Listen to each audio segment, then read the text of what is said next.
Lecture 27, Part 3, Boiler Feed Water. So what is boiler feed water? The water which have certain kind of properties and utilizing them for steam generation in boiler is known as boiler feed water. It should have the following compositions. मतलब boiler feed water में कुछ particular characteristics होना ज़रूरी है. If they are not present, there kind of problems arises into the boiler that is known as boiler troubles. So basically, which kind of properties should be available in boiler feed water? The hardness, the total hardness of water sample which is using in boiler for a steam generation should be below 0.2 ppm. The caustic alkalinity yani basic character uh, due to the OH minus ion should be less than 0.15 to 0.45 ppm.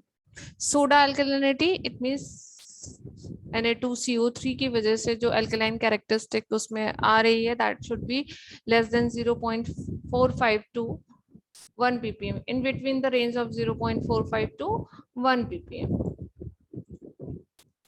Next, excess soda ash should be in between the range of 0.3 to 0.55 ppm, and the pH of water should be in between of 8 to 9. Oxygen should be below than 0.02 ppm.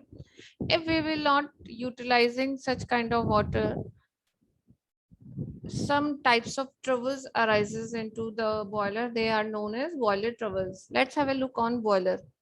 This is the boiler which is used in industries for the purpose of steam generation. पानी को boil करके steam का production किया जाता है और वो steam utilize की जाती है industries में for different purpose. There is a 3D or schematic view inside a boiler. ये कंबंशन चैम्बर है जहाँ पे एयर और फ्यूल की एंट्री होती है, कंबंशन प्रोसेसिंग हो रही है जिसकी वजह से जो बाय प्रोडक्ट बनते हैं कंबंशन के वो स्केप आउट हो रहे हैं इस वे से. इसके साथ ही वाटर, ये बॉयलर है जिसमें पीछे से आपने देखा होगा कि एंट्री है जिसमें आप वाटर सैंपल या वाटर की एंट्री होती है. ये वाटर जो है कंबंशन चैम्बर के ऊपर से निकलते हुए पैनल्स के थ्रू जाता है. अब कंबंशन से क्योंकि हीट लिबरेट होती है तो वो हीट जो लिबरेशन हो रहा है ये पानी उस हीट को एब्सॉर्ब करता है और स्टीम में कन्वर्ट हो जाता है और स्टीम आउटलेट से आप उस स्टीम को डिफरेंट पर्पस के लिए यूटिलाइज कर सकते हैं. अब बात करते हैं ट्रबल्स की. जैसे कि हमने डिस्कस किया था कि अगर आप बॉयलर फीड वाटर में कुछ कैरेक्टरिस्टिक्स होती हैं कि अगर वो प्रेजेंट नहीं है तो वहां पे ट्रबल्स क्रिएट होती हैं. They are named as caustic embrittlement, priming, scaling, sludging and foaming. These are the major troubles.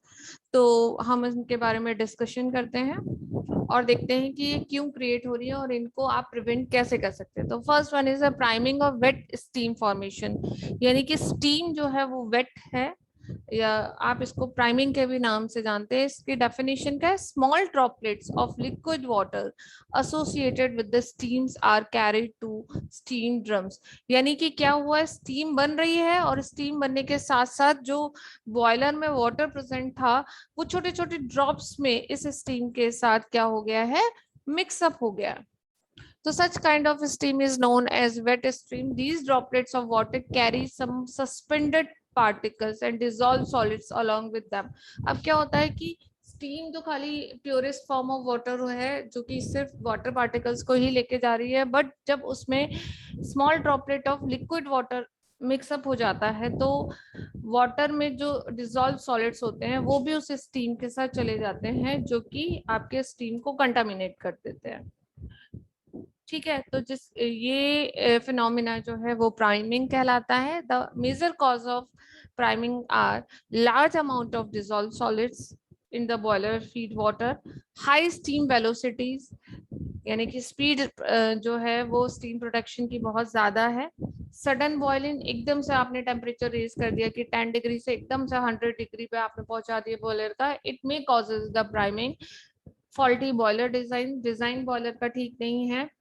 Increases in the steam production rate, आप स्टीम प्रोडक्शन रेट जो है वो बढ़ा देते हैं suddenly. The high levels of water in boilers, मान लीजिए कि बॉयलर में एक पर्टिकुलर ये लेवल है कि आपको इससे ऊपर नहीं रखना है, अगर आप इससे ऊपर पानी का लेवल रख देते हैं तो वहां पे भी कुछ प्रॉब्लम, प्राइमिंग की प्रॉब्लम क्रिएट हो सकती है।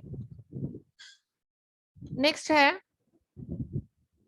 Prevention of priming. How can we prevent priming? So fitting mechanical steam purifiers like air purifiers, आप बॉयलर में steam purifiers रख अटैच कर सकते हैं, जिसकी वजह से क्या होता है, वो जो वाटर ड्रॉपलेट्स हैं उनको पहले ही फिल्टर आउट कर देता है। Avoiding rapid changes in the steaming rate, यानी कि जो स्टीम प्रोडक्शन का रेट है उसको एकदम से आप चेंज नहीं करें, आप ग्रेजुअली चेंज करें उसको, जिसकी वजह से ये प्राइमिंग की प्रॉब्लम को हम सॉर्ट आउट कर सकते हैं। Maintaining low water levels in boilers and, आप वाटर लेवल जो है वो बॉयलर में कम से कम रखिए, जिसकी वजह से जो प्राइमिंग की प्रॉब्लम है वो भी काफी हद तक मिनिमाइज हो सकती है। Using soft water, this is the basic and the most easiest way to avoid the boiler troubles. आप जितना सॉफ्ट पानी इस्तेमाल करेंगे बॉयलर ट्रबल्स उतनी ही कम हो जाएंगे। Next है foaming. The formation of stable bubble at the surface of water is known as the foaming. And these bubbles do not break easily and passes out with the steam is calling foaming. Stable bubble formation यानी कि जो bubbles बन रहे हैं वो easily break out नहीं हो रहे हैं और ये steams के साथ जा रहे हैं, इस phenomena को हम कहते हैं foaming. Reason क्या है? Due to the presence of oil droplets and alkali, यानी पानी में ऑयल ड्रॉपलेट्स हैं, एल्कलीज हैं, ये एल्कलीज और ऑयल ड्रॉपलेट्स मिलकर आपको मालूम है क्या बना देती है, सोप बना देती है। Oils and alkalis reacts to form soap which greatly lowers the surface tension of water, जो कि वाटर का सरफेस टेंशन कम कर देते हैं और जिसकी वजह से ये जो बबल है उनकी स्टेबिलिटी बढ़ जाती है, स्टेबल बबल फॉर्मेशन हो जाता है और ये फोमिंग के लिए रिस्पॉन्सिबल हो जाते हैं। How can we prevent them? This is the formation of foaming problem. Adding anti-foaming chemicals like castor oil, tannic acid, etc. आप पानी में एंटी फोमिंग केमिकल्स ऐड कर दीजिए लाइक कैस्टर ऑयल और टैनिक एसिड, जिसकी वजह से क्या होगा, फोमिंग की जो प्रॉब्लम है उसको आप मिनिमाइज कर सकते हैं। Oil can be removed by adding sodium aluminates और एलम, और आप पानी में फिट करी और सोडियम एल्यूमिनेट्स को ऐड करके हम ऑयल को वहां से खत्म कर सकते हैं। नेक्स्ट है यूजिंग सॉफ्ट वाटर। आप सॉफ्ट वाटर इस्तेमाल करिए, बॉयलर फीड वाटर या की प्रॉब्लम जो है वो आप पैरामीटर्स को फॉलो करिए, जिसकी वजह से क्या होगा कि बॉयलर ट्रबल्स जो है वो मिनिमाइज हो जाएंगी। नेक्स्ट है scale and sludge formation. So what is the scale and sludge? So let's have a look on sludge. This is the sludge. Loose slimy precipitate is known as sludge. देखते हैं क्या है।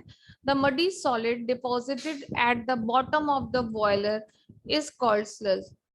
जो slimy muddy solid boiler की surface पे boiling के बाद deposit हो जाते हैं, हम उनको स्लज कहते हैं। It is formed at comparatively colder portion, और ये ठंडी जगह पे, जो आपके बॉयलर में सबसे ठंडा पोर्शन होगा जहां टेम्परेचर कंपैरेटिवली टू बॉयलर्स के कम होगा, वहां पे ये आपको मिलेंगे। एंड जहां पे फ्लो रेट स्लो होगा, यानी कि स्टीम वेलोसिटीज कम से कम पहुंच पाएंगी या पानी का फ्लो रेट जो है वो कम है, वहां पे मिलेगा। Causes of the sludge, the main reason of sludging is the substance or salt that have the greater solubility in hot water, यानी कि ऐसे salts जो पानी में, गर्म पानी में तो बहुत soluble है, लेकिन जैसे ही पानी ठंडा हो जाता है उनकी solubility कम हो जाती है, जिसकी वजह से वो पीपीटी फॉर्म में सेटल डाउन हो जाते हैं, like magnesium carbonate, magnesium chloride, calcium chloride and the magnesium sulphate.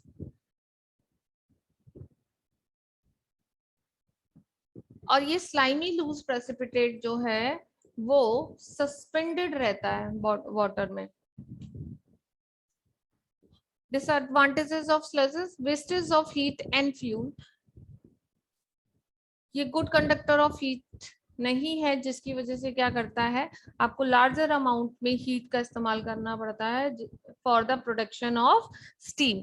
Choking of the pipes, आपको बताया है कि ऐसी जगह पे जाके इकट्ठा होता है जहां पे फ्लो रेट कम है, बैंड्स में इकट्ठा होता है और टेम्परेचर कम होता है कंपेरेटिवली टू बॉयलर।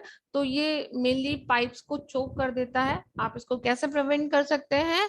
आप इसका prevention by using soft water और ब्लो डाउन ऑपरेशन करके आप स्लजिंग की प्रॉब्लम को खत्म कर सकते हैं।